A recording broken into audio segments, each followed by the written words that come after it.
My name is Julie Rose, and I would like to welcome you to today's webinar, Beyond Posting and Praying, Best Practices Recruiting. Our presenters today are Melissa Asher, who is the Director of Training and Recruitment with CPS HR Consulting, and Chrissy Batorsky-Peacock, the Manager of Recruitment Solutions at CPS HR. Before we begin, I would like to go over a few pieces of information about the webinar. To avoid interruptions to the presentation, all attendees are in listen-only mode. You can still ask questions, and we encourage you to do so using the Q&A box in the webinar dashboard. We will make every effort to address your questions at the end of the presentation as time allows. Today's presentation is available on the CPS HR Consulting website. We'll also forward a link to all of today's attendees once the recording is available for viewing. And now I'll turn the presentation over to Melissa and Chrissy. Thank you, Julie. And we're both very excited to be here today to talk about this topic. Just a little bit about myself. As Julie said, I'm a director here at CPS HR Consulting, and one of the units that I run is our executive search unit. So this topic is very near and dear to us. We've been doing a great deal of recruiting with all of the retirements that have been happening, and definitely want to share some of our wisdom around the lessons that we have learned. And hello, I'm Chrissy Batorsky. Today is to start with a very brief introduction, a little bit of kind of why this, why now. I'm sure you can relate to that. Then we'll roll into a section where we're going to cover branding, a little bit deeper, some real specific examples that we want to share. Outreach is a big lever for you. So we wanted to spend a big chunk of time in our webinar today talking with you about different kind of outreach strategies. And then we'll wrap up just briefly with a little bit about referral programs. You're probably aware of those, but they can be particularly useful. So we just wanted to touch on that towards the end of our presentation today. Okay, so why are we really here? And I'm thinking it's not just me who's having a hard time recruiting and finding good people, but we know from our clients and from the different public sector agencies that we talk with that this is really a universal problem and has become a much bigger problem. When we look at some of the research coming out of SHRM and IPMA, they are definitely validating the fact that it is much more difficult to recruit, and not just for any single position, but we're really seeing it kind of across the board. I mentioned in executive search, we're dealing with those management and executive level positions, but we are seeing this challenge from entry level all the way through an organization. And with the unemployment rates at the historic lows that they're at, 4% or so, it probably really isn't so surprising. But what that means for us in the public sector is that we have to look at some different ways of recruiting and pulling in people, because it's very likely that the person that we need or the person that we would like to have is sitting in a cubicle somewhere at a nearby agency who, if they only knew about the opportunity within your group, they would be interested in looking at it. So that's why we kind of went with this beyond posting and praying, because we really believe that we're just in a time where we have to be a lot more aggressive with our recruiting strategies. And again, as I mentioned, at all levels. So a big part of that is kind of the marketing side, and that's the branding piece. And this is where we take a page or two from the private sector and really look at some different ways through our branding to try to engage candidates so that we're doing more active outreach. We really believe, and we've seen a lot of success with agencies who have spent some time creating their brand, or where we've worked with them on some of the more marketing aspects of a position that has built awareness, and we've been able to attract more desirable candidates. So let's dive right in to branding. What is this whole branding thing about?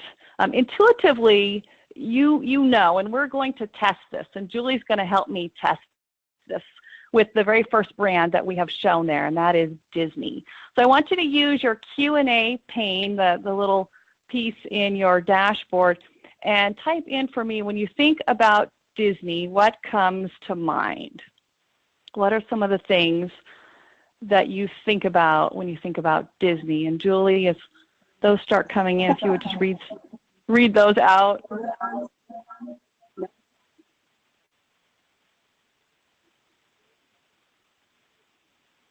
Are we getting some good responses, Julie? What?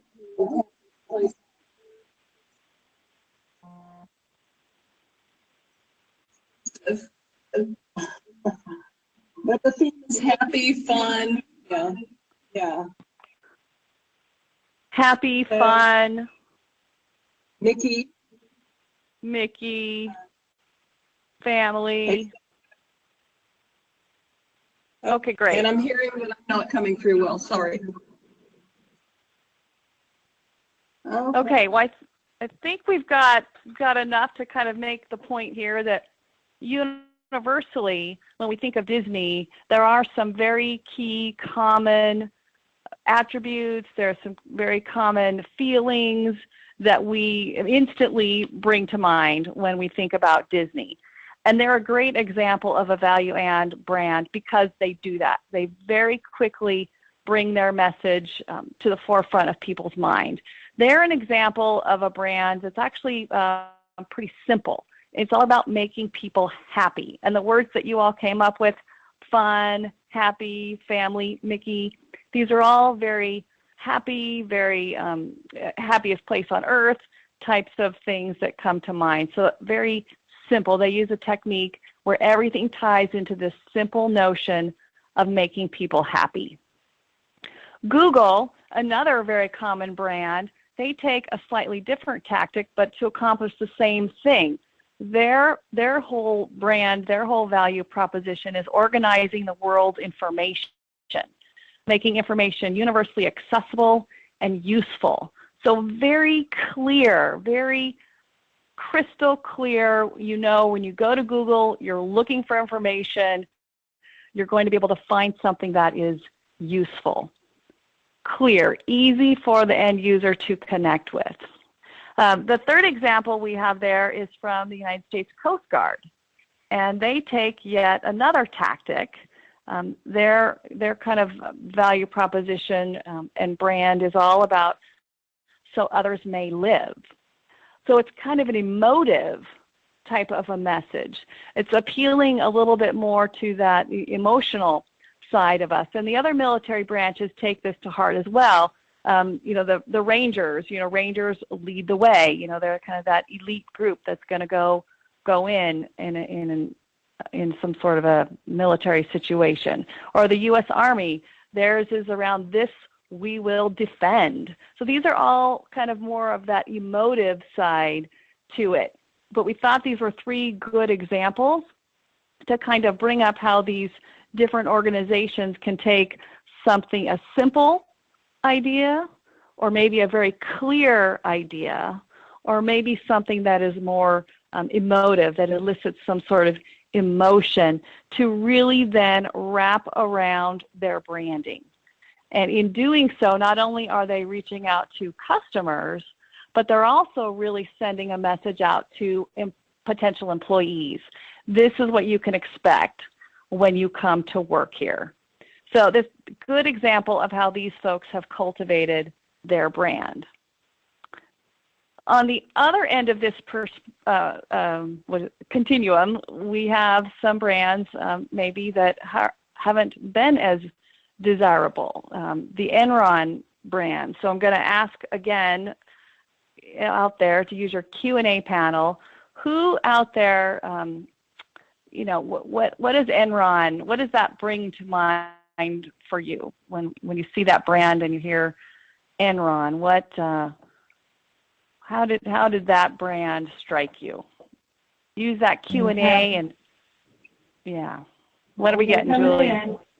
We have failure, corrupt, fraud, collapse, dishonest, criminal, deceitful, distrust, scandal. One person said okay. Sadness, A lot of scandal coming through, fraud, corrupt, not trustworthy. Right. Yeah, right. so this is the theme. These are obviously negative.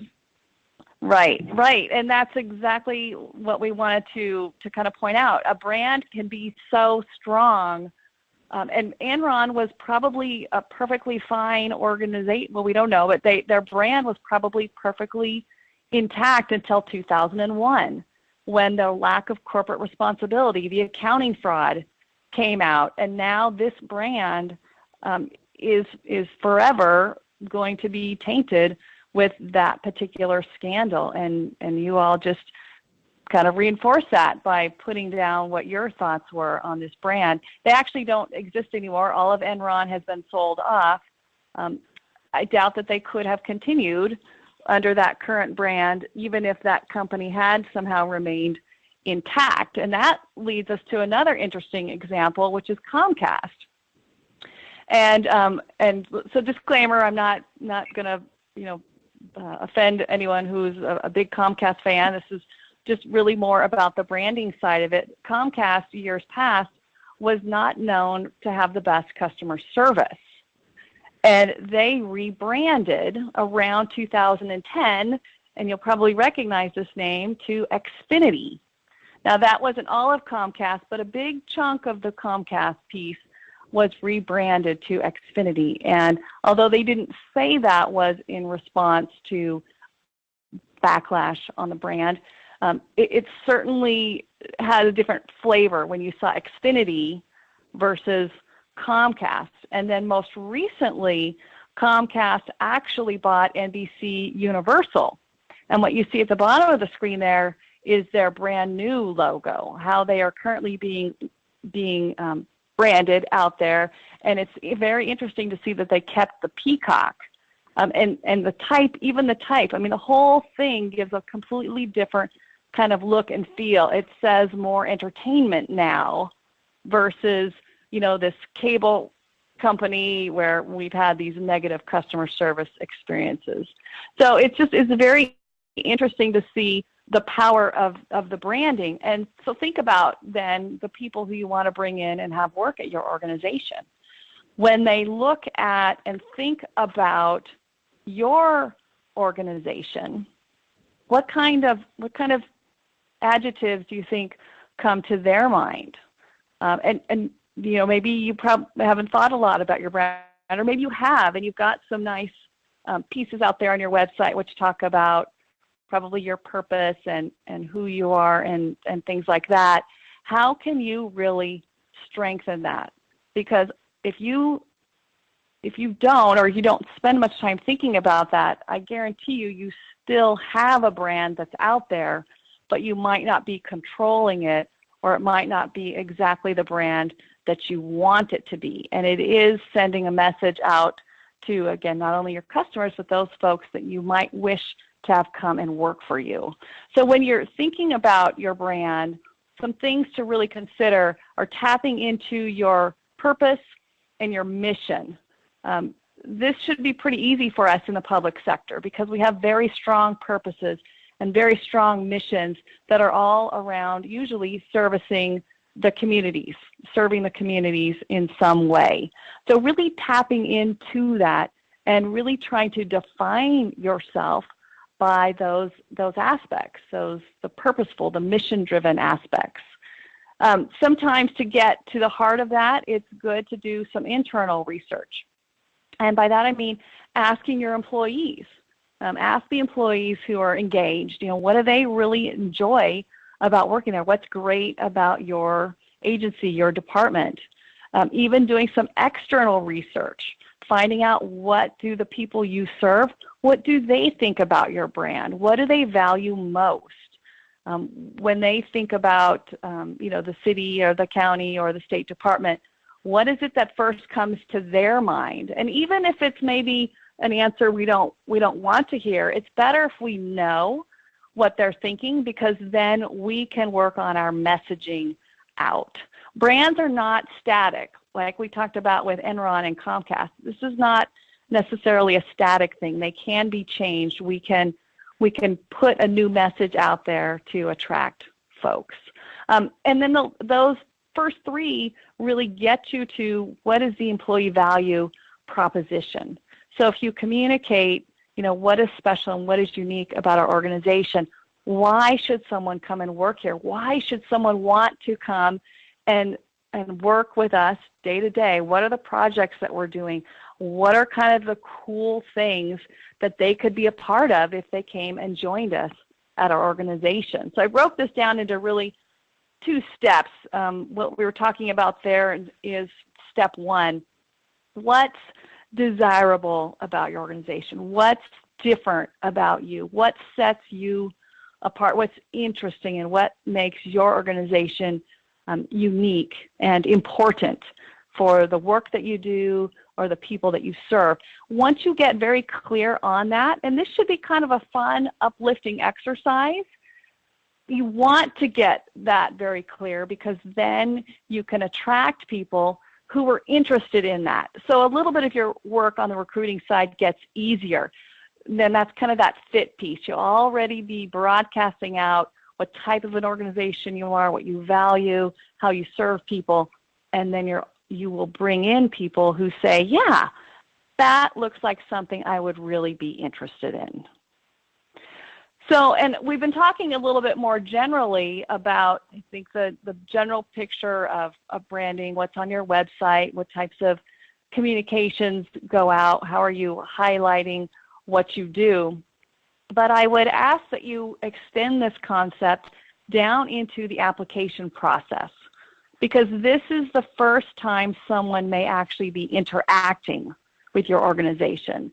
When they're looking at your website, when they're maybe looking at your social media, they're being passive, right? They're viewing it, but when they hit that application process, they're actually now going to be interacting with you. So it's really important that that process is easy for them, that it's pleasant, that it's appealing. They get to that spot, and the idea that they have about what a great place you would work for is reinforced through the application process. So really think about tapping into the expectations of those job seekers, and think about the communication that you have throughout the application process. Does someone go into almost a black hole, or are they getting some sort of update? We know sometimes that this process takes time.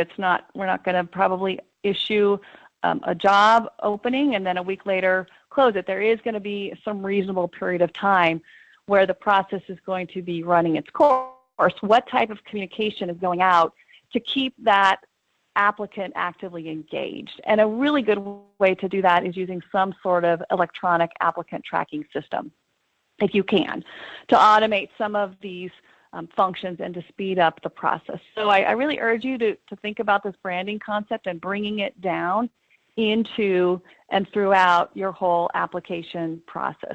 And then, of course, beyond into onboarding and things like that. So we thought it might be helpful to share some examples that we've seen and that we think are pretty good and can kind of act as a model. This particular example comes from County of LA. It's their hr.lacounty.gov website, which is a little different than if you just were to Google LA County jobs. So hr.lacounty.gov. And what's really nice about this particular site is it's appealing. It's easy to navigate. It's got a little bit of marketing across the top here. Find your perfect position here. It's very more graphical in nature than some sites which can be kind of text heavy. It's got kind of a scrolling marquee.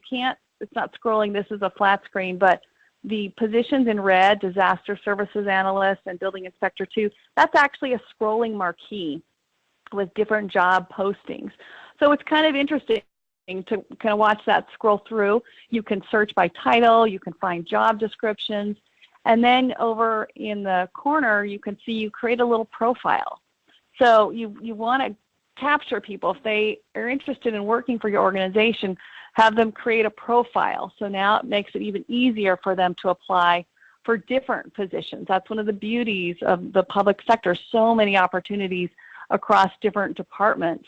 So if they can create easily this profile, and then applying for these positions just becomes easier and easier. County of San Mateo also does a really nice job of this upfront piece. Join the county. The picture with the people, they look happy, they look engaged. It's a nice, diverse group of people. It says to me, yeah, this is a good place to work. What I also kind of like about the approach that they took is they really highlighted careers in demand. The IT, the healthcare, the finance, social work. Some of these jobs are hard to place jobs. You know, we do a lot of work in this particular area, Chrissy's group in particular, in the social work jobs, those can be very hard to fill.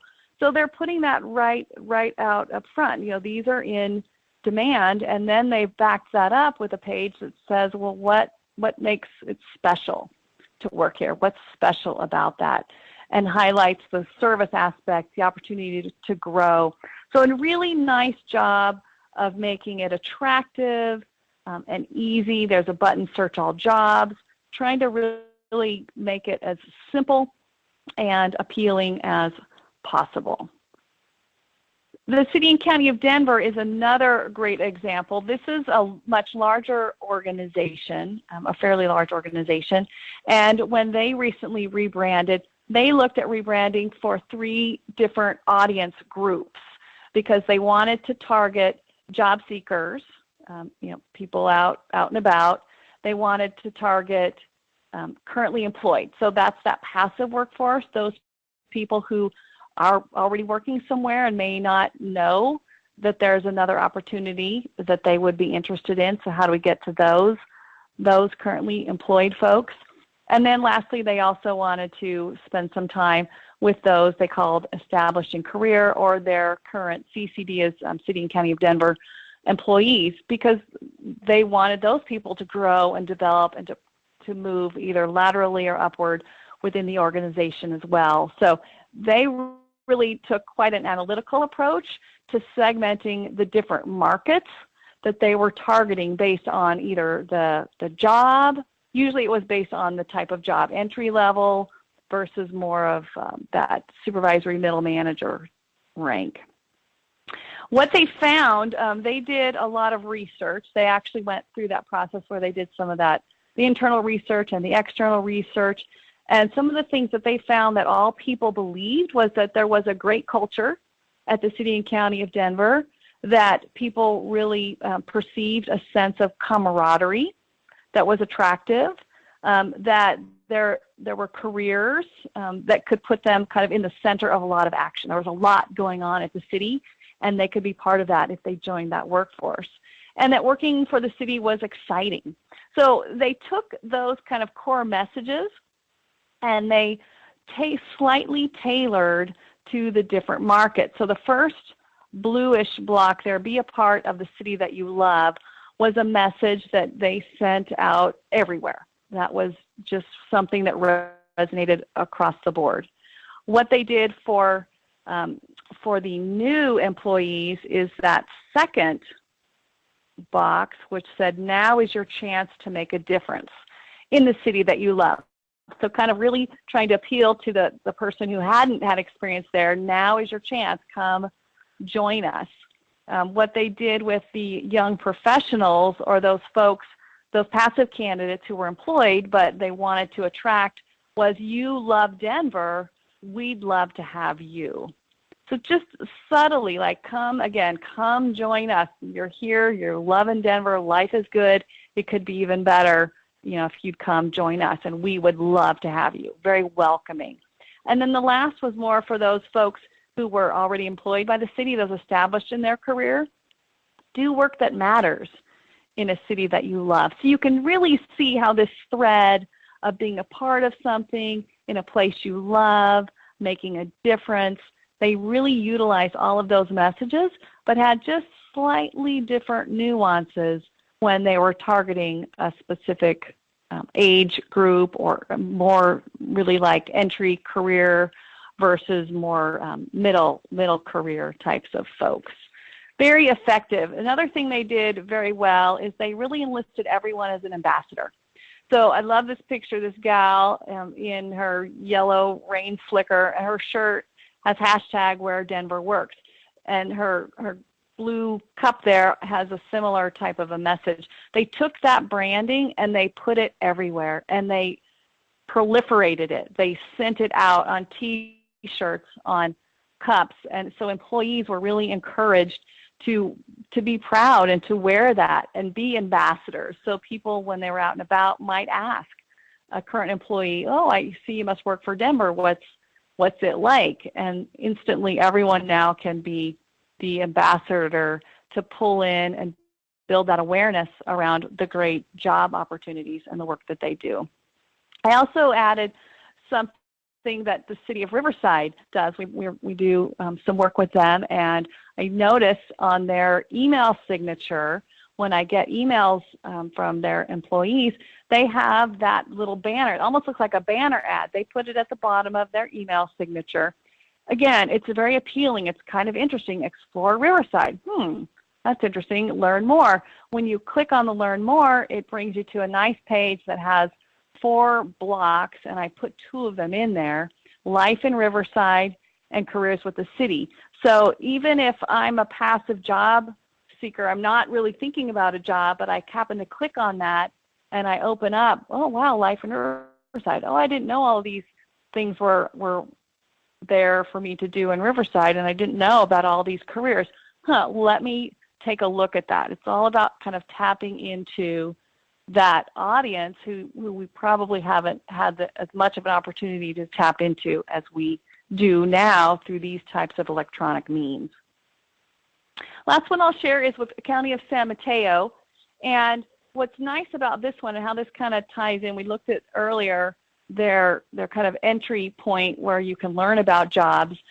This takes us one step further, and they make it very real. So in this, we've taken a dive down into the social work jobs, and they've got real live videos from employees talking about the work that they do. And it's not a long video, but it's a short, heartfelt video about what this job is about, what it means to the people that we serve, how important it is that we're doing this. And it's very rewarding. He talks about your rewarding work. So it's a nice way to attract someone with very realistic information. It's a tough job to do. But he talks about why it's so great and what the rewards are, what the benefits are.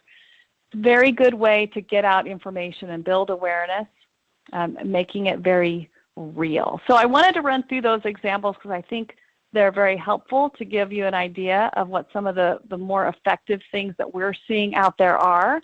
But I want to turn it over to Chrissy now, because the outreach piece, this just expands now, taking that branding. How do you expand that to get more outreach?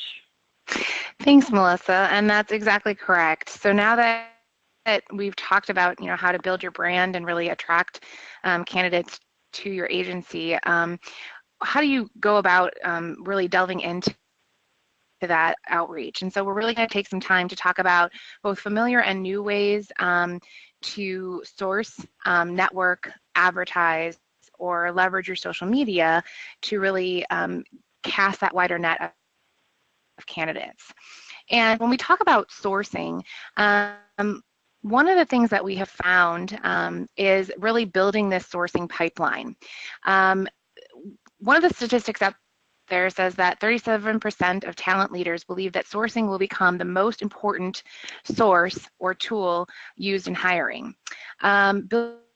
Building that pipeline really helps to have that pool of available individuals that are assets for your company to tap into when you're looking to fill a position. Most companies these days, we've heard, are finding it really hard to find hires to fill skilled trades positions. Being able to go back and start sourcing candidates at the high school graduate level, or even with the trades unions, and start building up that pool of candidates can assist your agency in having available individuals to fill those positions in 2 to 6 years.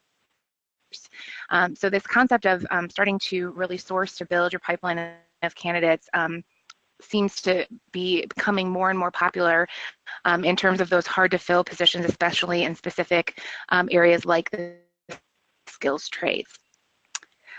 The other area is really this piece of networking. So we wanted to kind of talk about two different areas of networking. So the first is the ones that we all know about and that we all use. They're resourceful still to this day, but you know, they're definitely outdated and overused.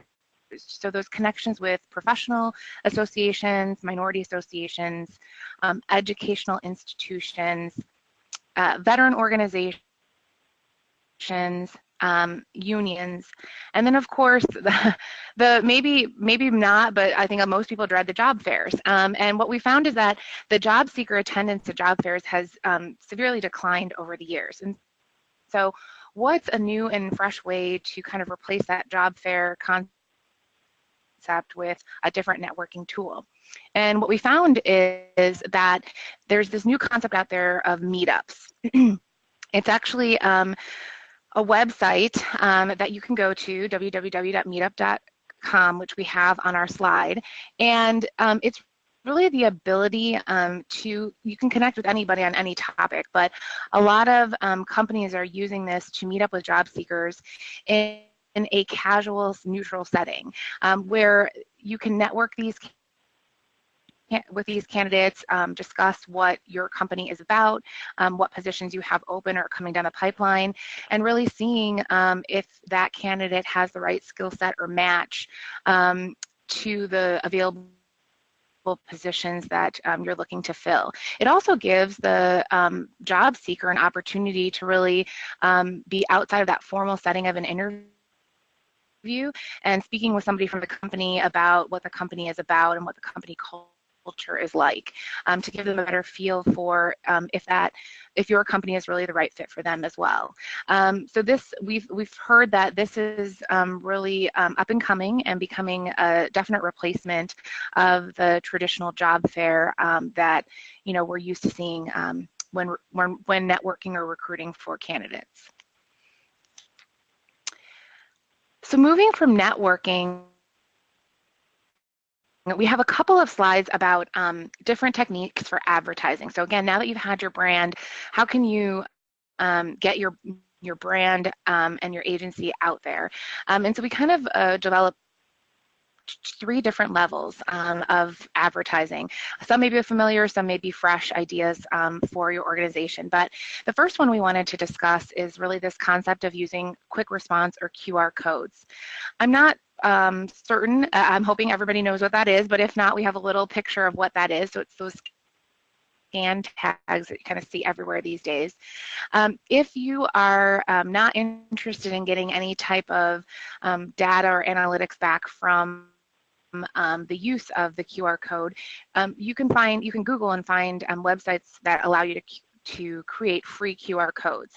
And what you would essentially do is type in the website link to your agency's homepage or your job site page, and that link would go and connect somebody directly with that QR code. So for example, if you're sending out advertisements to be posted in different public areas, anybody traveling with a cell phone or a tablet could scan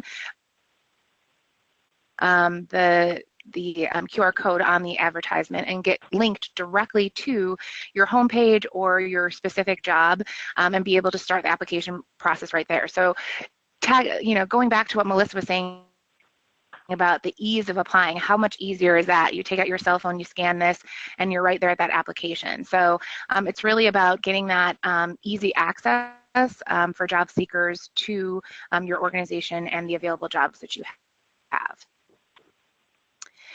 The second level of advertising is geo-targeting. Geo-targeting on average costs about $199 per month. So it's kind of our mid-range advertising technique we wanted to highlight.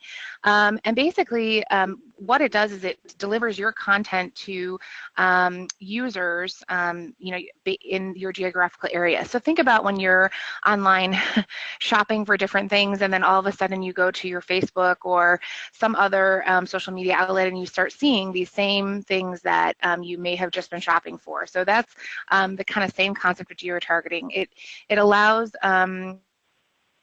you know, keywords about your organization or your jobs, if those match up with different individuals in that geographical area, your information will pop up in their feed. So it basically allows a wider range, it casts a wider net of individuals to see, to get access about your information in your agency and your jobs.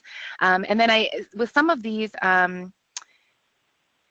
depending on a company that you go with, they can definitely provide statistics on how many individuals your ads are reaching, or you know, how many individuals are actually accessing your website once they see your ad, you know, in their feed. So that's really good information to have too, to see how useful this might be in terms of getting your agency out there.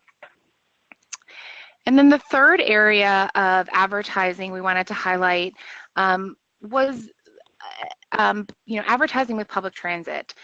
We kind of just took a small capture of what it would cost to advertise, you know, with bus ads, so exterior, interior, shelter, and bench ads. And this is a more costly option, but the exposure is so great. In a larger metropolitan area, you can get exposed, your organization can get exposed to over 150,000 commuters per day.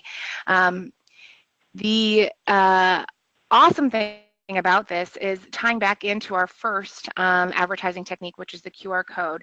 Think about having, you know, a small advertisement inside of a bus or a light rail or a subway or an L, and having that commuter, you know, look up, see it, and be able to scan and access it right with the QR code off of the advertisement.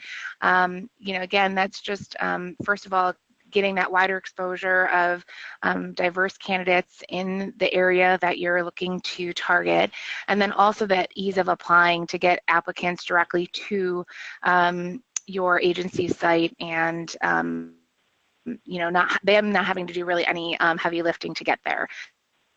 So it's just a great option to get more exposure. You know, highlighting your agency throughout the public transit options. And you also have, with this one, you know, a great return on investment, because you are just reaching such a greater population of job seekers. So, you know, it is a little bit more costly, but you definitely have that greater exchange for that. I think one of the things I'd like to add there too, Chrissy, is that one of the goals here is we want you to attract a wider audience. So, you know, how can we get out beyond the folks that we maybe have traditionally been attracting? You know, but that's the whole goal. How do we attract maybe even more private sector folks? Because we don't, you know, we don't want to just, you know, kind of steal from each other. How do we create a wider network so that people who haven't had the exposure to the great work that we're doing, now they have some information, something that catches their eye, they can click on that QR code and get even more information. It's really, now that the market is so tight, we really do need to cast a much wider net, and this would be a good way to do that. What's that, up to 150 commuters per day? 150,000, Melissa. 150,000. Thank you. That's much bigger. Thank you for jumping in on that. So to kind of shifting gears, going from outreach specifically on advertising, we wanted to take some time to talk about leveraging your social media. So there's really 4 platforms that you can use in the social networks, and we kind of highlighted them here, but really, you know, Facebook takes that time to talk about human interest stories. You know, Twitter has those quick short messages. LinkedIn really targets those professional, career-oriented individuals. and then of course Instagram, which is fairly newer, tells the story through pictures. And what we found is that more and more job seekers tend to spend a significant amount of time using social media platforms. Social media platforms attract younger generations who are more tech savvy. Advertising these forums is exactly the type of connection you want to reach that type of worker. A worker that is used to using digital platforms and computers, adaptable to new technologies and ideas, and able to work really any time of day. And it's, the social recruiting is more than sourcing candidates and advertising a career. It's about being present, authentic, and active. So having that feedback and that continual sharing of information, that's important for your agency and for your job seekers to know about your agency. I wanted to talk specifically about Instagram.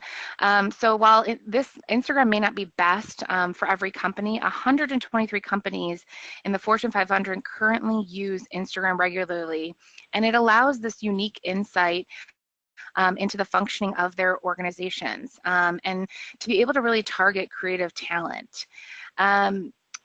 When we think about telling our picture through stories, you have the ability then not only to bring in that branding that we talked about earlier, but also to show the more human or humorous or real side of the organization.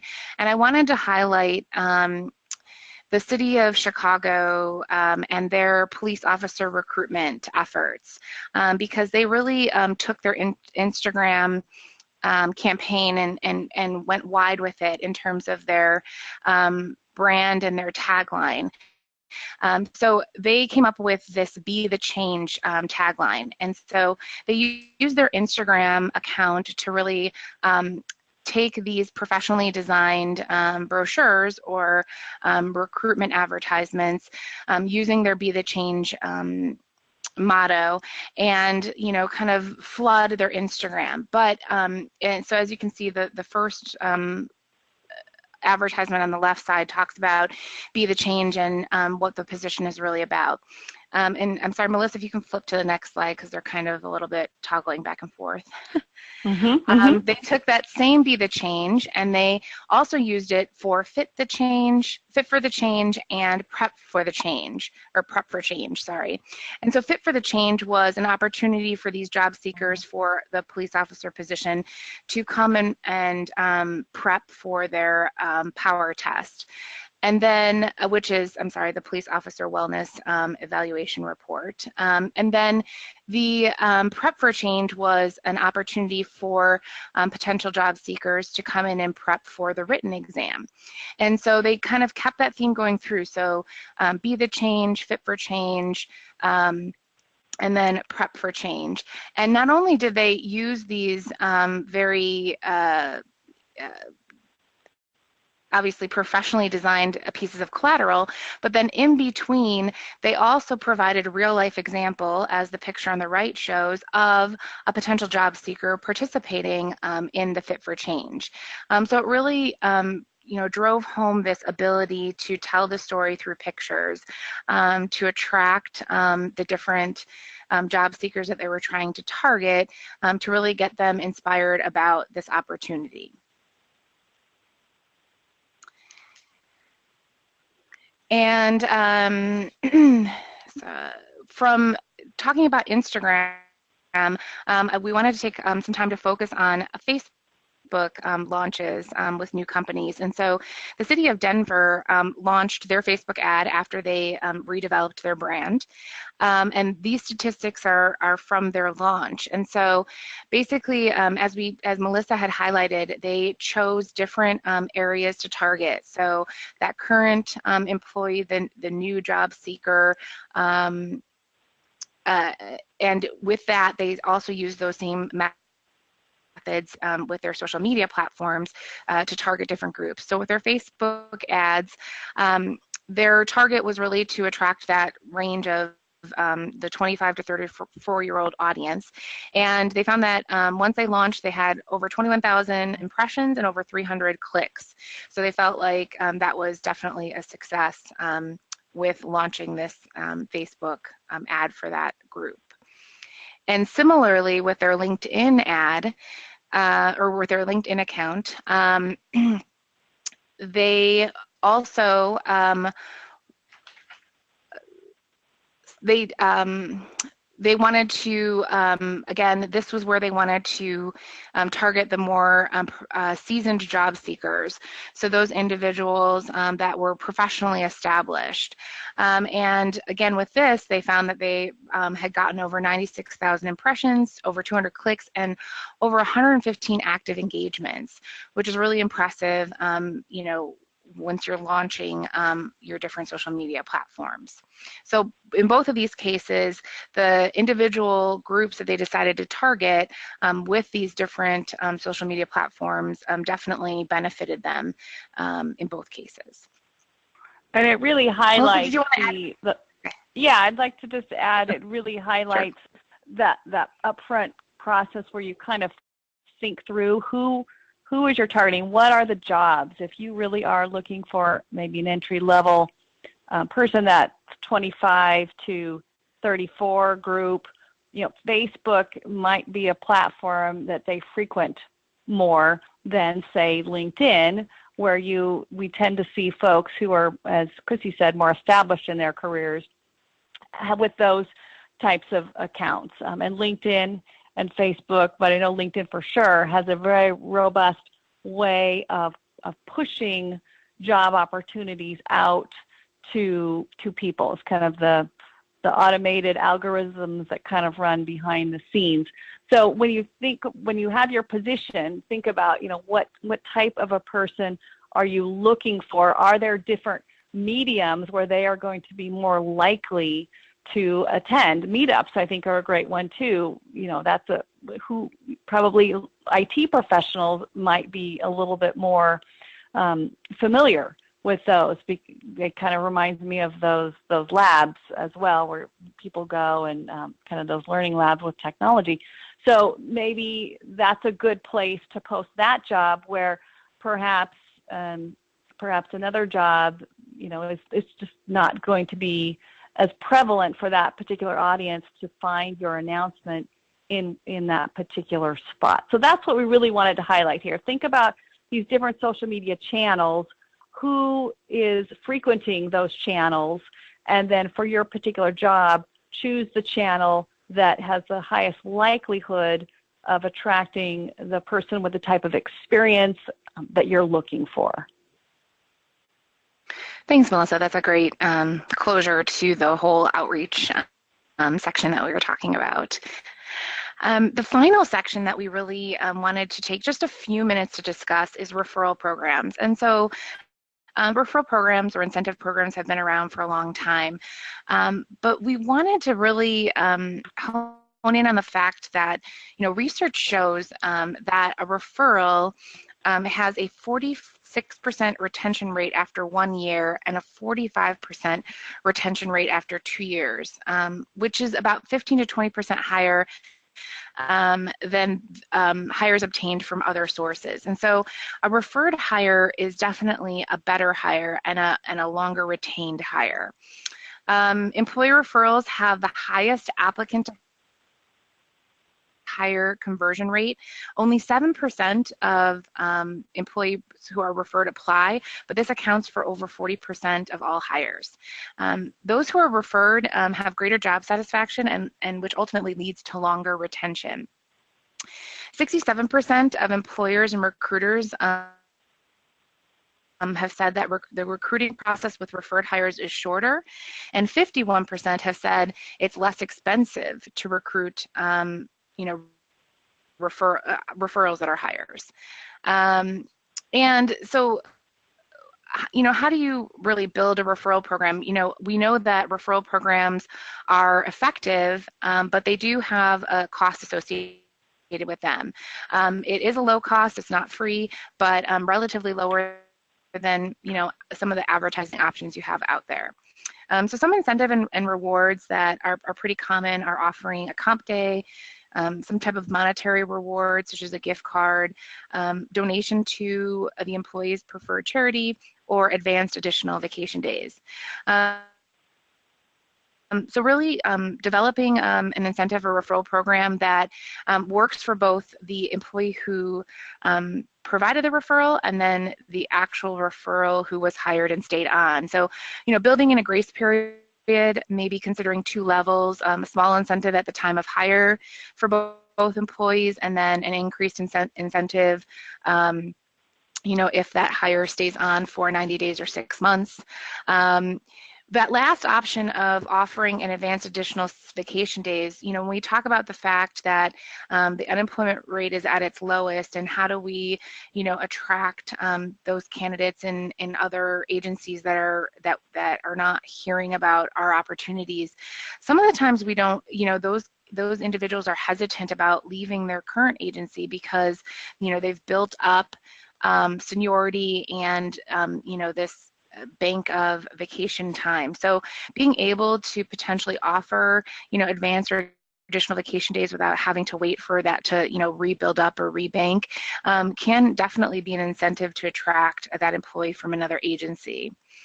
But we do feel like there is a definite role in highlighting referral programs. Yes, again, there is a cost, but it definitely reduces the overall recruitment cost in the end if you have a type of referral program with your agency. And I believe that is our last topic. So we wanted to, I believe at this time, open up the floor to any questions that you guys might have. Terrific, thank you. We do have actually quite a few questions that have come in. I want to ask this one first because I think you can probably answer it fairly quickly. We did have a couple of people ask, what are impressions on Facebook?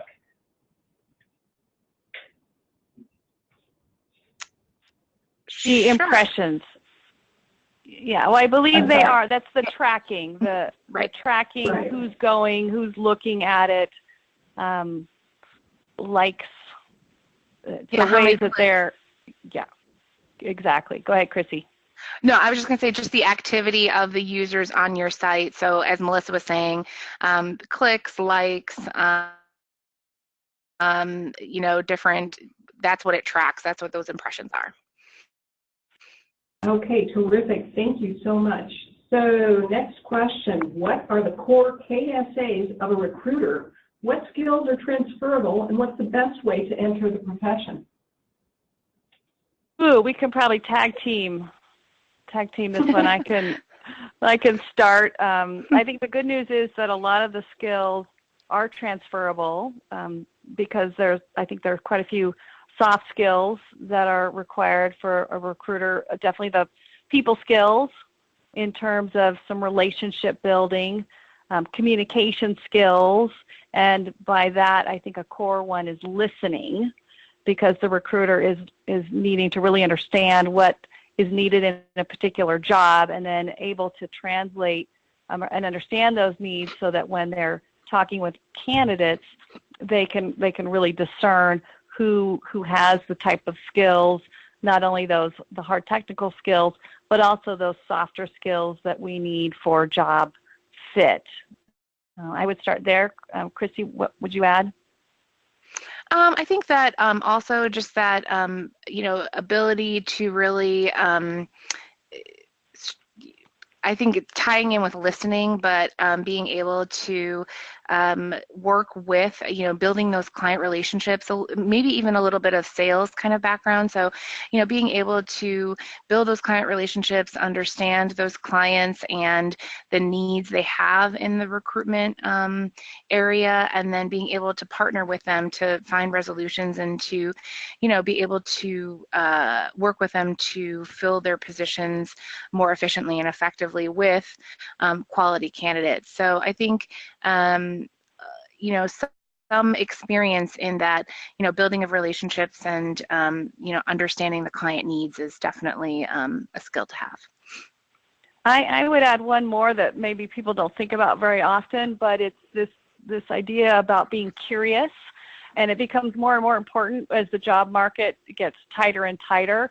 And when we talked about some of the ways to do outreach with associations and different groups, being really curious about what types of groups might be out there, because chances are in many jobs there are these groups or associations that have memberships and you may not even know about them. So just kind of being curious and doing that research around, where does the person with this background that we're looking for, this experience, where do they hang out on LinkedIn groups or in Facebook groups? I mean, being curious to really kind of expand the reach of where you're looking for a particular type of an employee, the background and experience.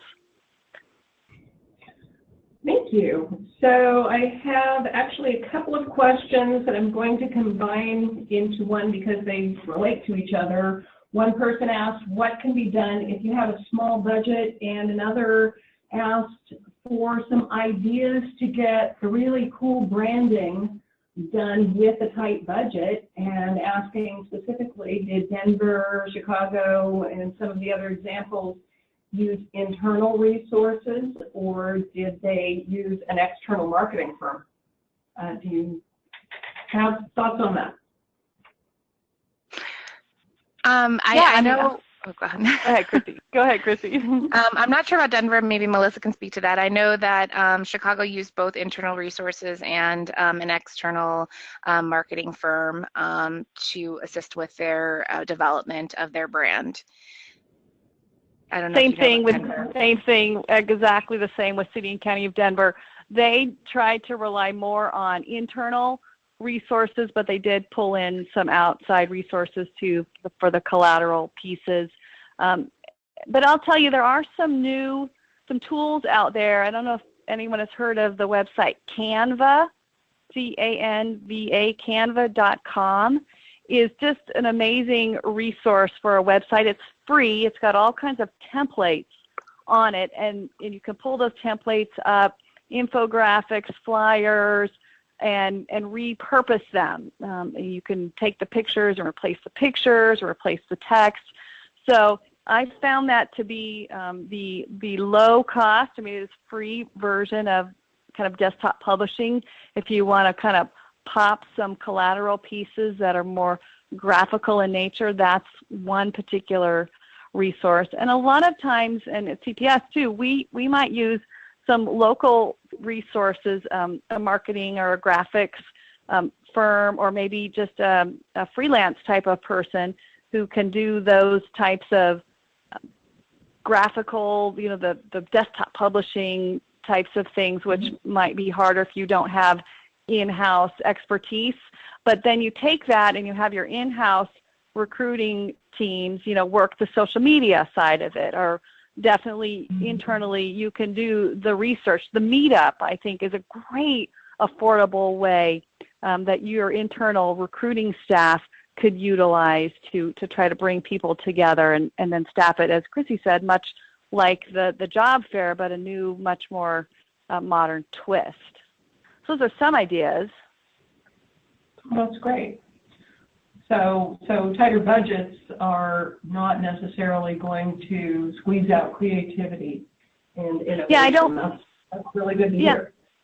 I don't think so. And the social media aspects, I think, really kind of expand that capability, where you can definitely do it in-house if you've got someone who's on your different accounts, and maybe there would be a nominal fee, as I mentioned, to create some new really graphically oriented pieces. That is a skill, and so sometimes going outside for that, but you get a theme together up front, right? You do your upfront research so that when you're talking with that graphic designer, they're not really creating from scratch. You're giving them all of the things that they need to fairly quickly bring your vision to life in a nice piece.